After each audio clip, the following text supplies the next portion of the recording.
Check it out. Check it out. This here goes out. Hey, what's going on, guys? I'm Tory. And I'm Tate, Welcome to our channel, Tory and Tate. where we'll basically be covering everything from film to music and pop culture and a little bit of everything in between. Yeah, so somewhat like a one-stop shop kind of for news, pop culture, entertainment. Yeah. You guys are in for a treat. We're just starting this. We're starting fresh, and we're gonna, just try and see how we like this thing and just express ourselves. Really. Stay tuned. Stay tuned. What made us think of doing this? Well, obviously, we're quarantined right now. We have been for 30 plus days. Yeah. I'm not a fan. about a month and some change, and we literally wake up and do, I guess, pretty much the same thing every day. We're both working from home, and After a month, I don't really know if there's any work left for me to do, but I'm here, and I think we've had this idea to either do a podcast or something where we basically put out content. And so we thought about it and said, well, people are at home, we have lots of time, people will pay attention, why not get started? we're doing this, for us in hopes that, people will find some kind of interest in the shit that we're saying and what we're talking about, and I don't know, just millennial stuff. And I think that what you'll enjoy the most is that we do have very different like opinions, and while we may like some of the same things, a lot of the things that we might say are like two polar opposites. Mm-hmm. So I think that you'll see a little bit of yourself in both of us and our opinions. Like I said, we're both working from home. I think I started working home the week of like maybe March 14th or somewhere around there. And basically Monday through Thursday, I'll wake up, have a conference call with my team, and we'll maybe like do a work interview for like an hour or two, and then like my day is done. So as you can see, I have a lot more free time on my hand, and I need to be doing something else because I can't come out of this quarantine with, what did you do while you're on quarantine besides work? Sleep. That sounds silly, And everyone's just been posting all these things like, oh, if you didn't come out of this with something, we should, you should be doing something. Mm-hmm. And I think that we pretty much said like, one, people should just calm down. Everyone's situation is very different. We luckily do have a little extra time. We don't have kids that we have to watch and things like that. But it is something where we said, okay, we do have a little bit of time. This time would probably have been spent outside by now. It's a Friday night. We would have probably been at happy hour. And realistically, we're stuck at home. Mm-hmm. And now I'm like, yes, I can make my own drinks, but also I'm doing so many other things I could be focusing on. So we're starting our channel. What's been like I don't really want to say the best thing about being quarantined, because I don't want to sound like, the best thing? The coronavirus isn't serious. It's very serious, but like, it's serious, but there's a lot of positives that I found too. Mm-hmm. I don't know if I would say the best thing, but I would say maybe like reconnecting with people who I don't necessarily get to talk to as much, both family and friends. Yeah. It's been way more webcam calls than I can count. And I generally would not prefer to have this many. But it's been good. But one thing I can say that social media has been like going crazy while we're all in quarantine, especially Instagram. With all of the Instagram battles, the live battles with different music producers, music artists who are having their own like quarantine radio, Tory Lanes, live concerts. Yeah. Like a lot of R&B artists have been doing live concerts. I saw one with Tori Kelly and her. Yeah.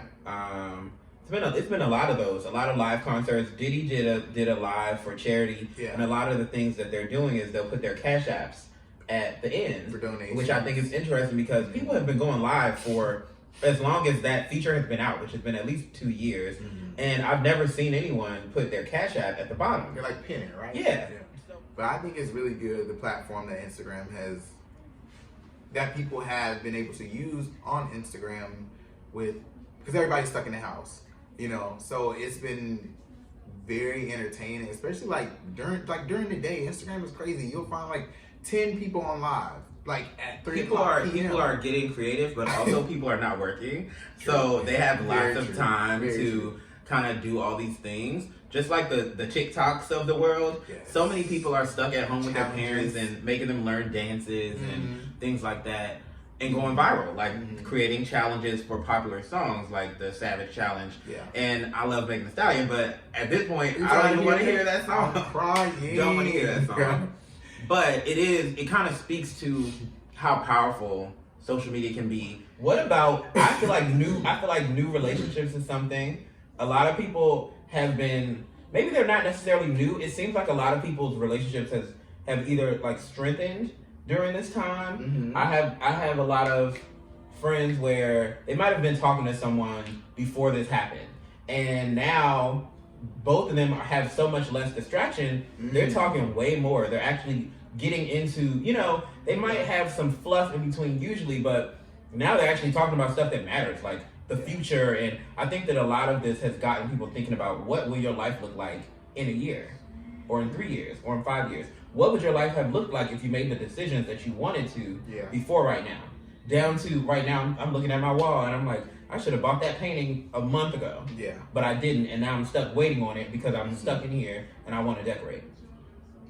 But that would terrify me. Like what, that you start getting in a serious relationship during yes. this time? It's so, I feel that's like it's terrifying really because it's just like, wait, so you wait till we get locked in, we can't really see each other to act right and just, I don't know, just act like this. Will this change after? Like what you said. Again, just like that same conversation. Are you going to go back to whatever you were doing? Like, you were so busy before. Are you going to now be busy again? That's tough. How serious can I take this? Because what if now you're in your house, you now have fell for this person, and well, let's say in a month they tell us, well, outside is back open. Outside is back open, and the first thing they want to do is not come see you. And it's hot too. Their first instinct is not to come see you. That relationship is gonna be done. Done. So that's just a little terrifying for me. That's definitely something. But I do think that because so many people are stuck at home, way more people are starting things. Oh yeah, shops are being. Oh, people are, because they have nothing else to do. Yeah. Have people been shooting their shot with you? That giggle tells me everything I need to know. I think I've been shooting the shot. I like that. Go for it. I think that's, why not? What's the one thing that you've been buying every time you go to the grocery store that you usually don't? Like, did you usually, like, is there anything new, or like a snack or something that you now have found yourself buying, but before this you would not buy that regularly? Okay, so I'm gonna say the guacamole. The market that we go to, they have homemade guacamole, and it's so bomb. It is really good. Yeah, I might have spent at the liquor store, but I did come back with like five wine bottles and a bottle of Douce, because it's been a birthday happy hour every single day for about a couple weeks. Every other day it's like, oh, it's a birthday or it's a work happy hour. So now I had to get wine because I refuse to drink lots of hard liquor and just sit in here and gain weight. Cut the cameras. Dead ass.